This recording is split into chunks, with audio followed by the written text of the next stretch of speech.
Hey, welcome. Greetings, everybody. It is GleeCon, and I am here again.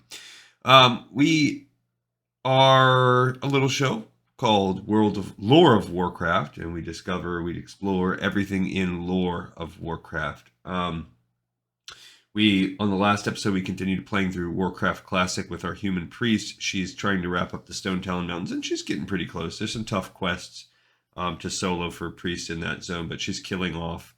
She killed off some harpies really and did a lot of traveling. It's kind of hard also to be an alliance that's not based out of Darkshore in that region. So the fact that she has to make journeys back over to Stormwind and stuff, it's tough. It takes a lot of time. We've also been reading through the final Dungeons and Dragons source book that took all of World of Warcraft and made it into like a D&D 3rd edition setting, and that is called World of Warcraft, the role-playing game.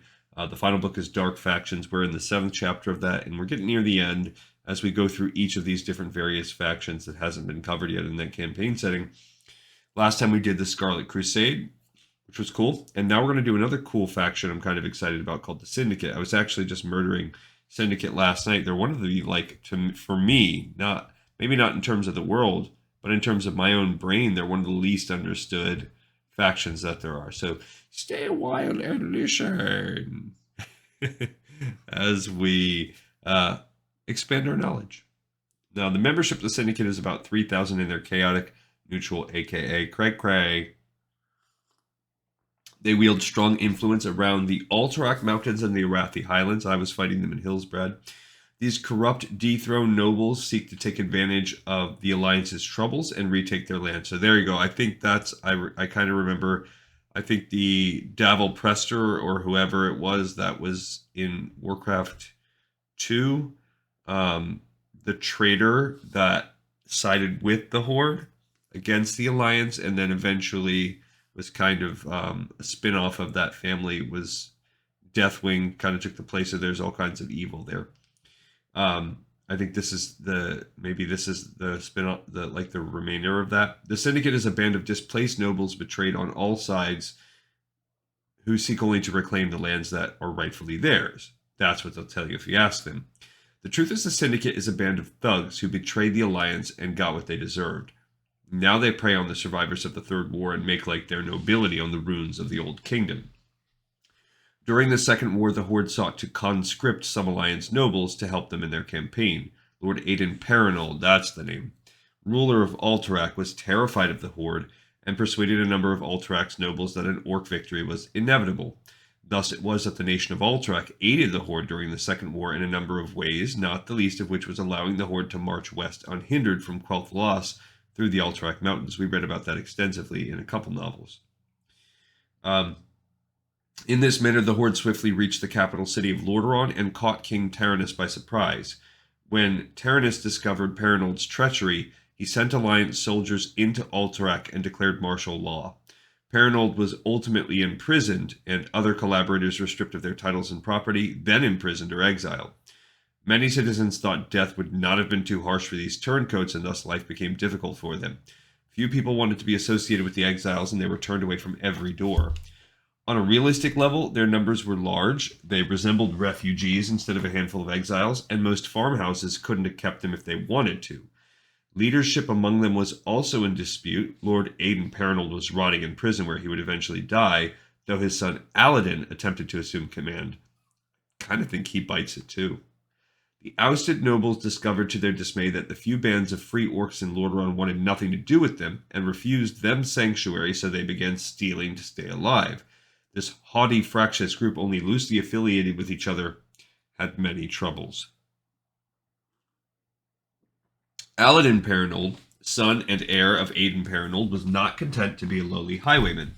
He realized he had to do something drastic to reclaim his ancestral lands. When the Burning Legion and the Scourge assaulted Lordaeron, he did not repeat his father's mistake by allying himself with the enemy. He simply took advantage of the Alliance's distraction to move on his lands. The harried and panicked citizens, the people the nobles once ruled, were frightened and confused and put up little fight, more concerned with the hellish creatures that rampaged over the land. At this point, other outlaws joined their ranks. These professional thieves found they preferred a larger community of rogues to working alone, although some detested the Syndicate's haughty noble leaders. The Syndicate thus retook the Alterac Mountains and currently battles with ogres and undead to keep their lands. However, these nobles are not content merely to hold their ancestral lands, but set their sights on conquering all of Lordaeron. Even now they lay claim to territory in the Arathi Highlands, and I have no doubt that when they have it firmly under their control, the Syndicate will look to another region. It'll never happen.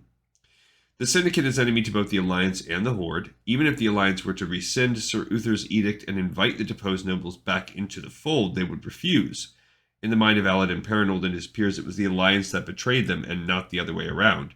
The Syndicate holds even more venom for the Horde. As they tell it, it was the Horde that seduced them into working against the Alliance, and it was the Horde that failed in their promise to conquer Lordaeron, and it was the Horde who refused to aid the deposed nobles in their hour of need. As you can see, the Syndicate blames all their problems on other people, refusing to accept that it was their own duplicity that brought them to their knees. Yeah, that interior versus exterior locus of control is a real thing. Though the Syndicate is an enemy of both Alliance and Horde, those organizations have scant resources with which to deal with them. The only true threats to these rogues are the people living in the areas the Syndicate threatens. Though many of these villages fall prey to the Syndicate, a few find the courage to oppose it. The Trollbane family, descendants of Lord Igneous of Strom, seeks to reclaim Stromgarde from Syndicate control. At Terran Mill, Horde settlers fend off Lord Perenolde's attempts to enslave them. The Syndicate's main weakness is that its leadership is made up of egotistical nobles with lands, farms, and citizens who once owed fealty to them. When the time came for them to band together and work as one, they had difficulty choosing a leader, as they all wanted the job. Once they had retaken the Alterac Mountains and nearly every noble was back in his former home with a citizenry of bandits serving him, many old habits returned. When Aladin Perenolde came up with the idea to take advantage of the Alliance's crippled state and attack neighboring lands, the Syndicate came under his rule grudgingly. Each noble has a household and family that serve him or her, including whatever rogues or bandits they picked up along the way. These nobles in turn answer to Lord Perenolde, but little organization seems to exist beyond that. Although Lord Falconcrest has taken command in the Arathi Highlands, the Syndicate suffers from pride and jealousy, each noble wishing to be in Perenolde's position. Infighting, usually over newly acquired holdings, is a frequent problem. The folks lower in the household, of course, do the dirty work. The nobles did the stealing and the fighting when they were exiles, but they consider themselves too good for that now, desiring to merely train their underlings and plan grand conquests over ravaged Lordaeron. Yet don't mistake, these nobles are fierce in battle and pick up weapons if pushed. The Syndicate is based in the Alterac Mountains. When they meet, the nobles convene in the derelict town of Strawnbrod. And we read about that in the Chronicles. That's one of the original, if not the original, human kingdoms, settlements. The group has spread southward into the Arathi Highlands, and most of the nobles there serve Lord Falconcrest, who is based in Stromgarde. Notably absent from Syndicate control is Alterac City. After it fell to the assault by Sir Uther and his paladins, people abandoned the city. The ruins now serve as a stronghold for the Crush Ridge Ogre clan. Although members of the Syndicate excel at thievery and murder, they are no match for the strength of the ogres. I hear tell that Lord Perenolde has offered a great bounty to anyone who can reclaim his ancestral lands for him, though I doubt he would honor such a bargain. Most Syndicate members had no choice in the matter. They were part of the traders' nobles' households, either staff or family, and they were exiled with their lords. They learned the lifestyle of the thief the hard way, leaving their pampered lives behind to steal from others. They justified their actions, saying that their victims should be supporting them anyway, as they once did. I think we just had a power outage and my internet will be off, but that won't affect our recording. I'll have to fix it before we can upload. They justified their actions, saying their victims should be supporting them anyway, as they once did. After some weeks of whining, most everyone pulled their weight when their bellies became empty enough. With enough stolen items, they built a semblance of a community in the foothills. Bandits found the Syndicate a powerful organization that, while fraught with infighting, is still preferable to smaller gangs. The Syndicate had greater plans than simply robbing the refugees fleeing Lordaeron. Land conquest was more ambitious than the bandits had ever before dreamed, and they were eager to join. The Syndicate accepted their pledges of fealty, and thus stronger warriors and rogues brought their skills to the group. One of the smarter decisions Perenolde made for the Syndicate was to break up these bandit gangs among the noble families, giving the bandits new allegiances so the gangs couldn't stay together to work against the nobles. This trick worked perfectly, and most bandits went along with it for the greater reward. The leaders of the Syndicate are humans of noble lineage. Though they have incorporated servants of brigands into their households, they remain purely human. From time to time, the Syndicate employs gnolls and other humanoids of variable allegiance, but these mercenaries are never considered part of a household. The Syndicate has no uniform. Members wear whatever clothes they bring with them or can steal. The expensive clothes worn by the former noble are now tattered and patched, not to mention years out of fashion. Most people, however, see only the dark concealing clothes of Syndicate highwaymen. Leaving the Syndicate is difficult. Each noble knows who belongs in his own little gang and notices when someone goes missing. All right, let's talk about the leaders. Well, of course, there's Lord Aladin Perenolde, the male human. Aladin Perenolde was told from an early age that he would succeed his father as Lord of Alterac City. He was just beginning to make a name for himself in court when the Alliance sacked the city for his father's misdeeds. His status as heir apparent was forgotten in the leaderless Syndicate, yet the young Lord Perenolde dreamed of reclaiming his ancestral lands. Years later, he got his chance. Perenolde has since grown into a man as charismatic and ambitious as his father. With Lordaeron crippled in the aftermath of the Third War, he knew this was the time to strike. He convinced or browbeat the other nobles that this was the time for the Syndicate to attack openly and reclaim what was rightfully theirs. Though the Syndicate regained much of its lands and more, Perenolde will not be satisfied until he takes Alterac City from the ogres. Lord Perenolde knows he is a target for the nobles who chafe under his rule, including his children, and protects himself accordingly.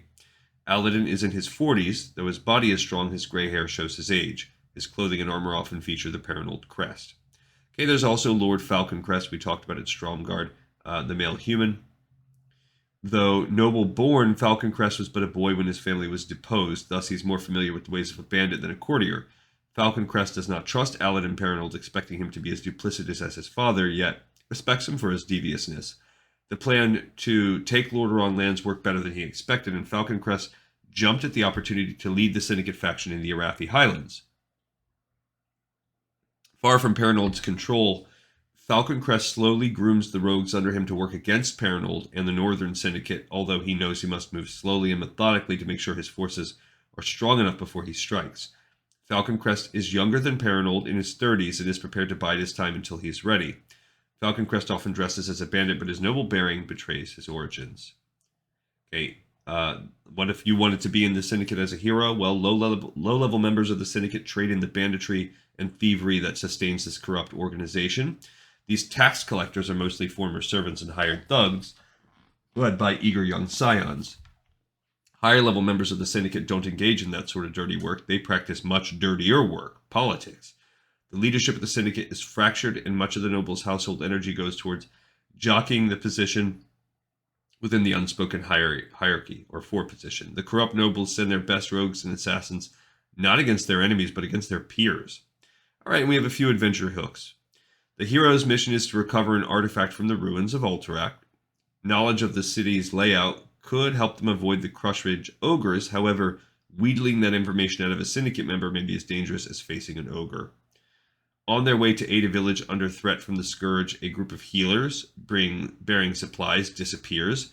Alliance leaders suspect the Syndicate ambushed them. The heroes must find the healers if they survived and bring them and the supplies to the village before it's too late. And finally, the heroes, all members of the Syndicate, discover the head of their household murdered. His widow blames a rival noble and demands vengeance. This is an opportunity for the heroes to advance themselves and their household within the Syndicate. Alternatively, it's an opportunity for them to escape the Syndicate in the ensuing chaos. I feel like the Syndicate is one of these factions in Warcraft that just kind of got overlooked and forgotten. It has some, potential for something that could have cool lore that's expanded on, and it already does have a cool history, and the lore could grow, but it just kind of gets stuck in a little cubbyhole in the Alterac Mountains, and you never really do anything with them. But we did. We learned a little bit more about him, and now we have another episode in the pipe, 5x5. Thank you everyone so much for watching and listening, and I will see you next time on Lore of Warcraft.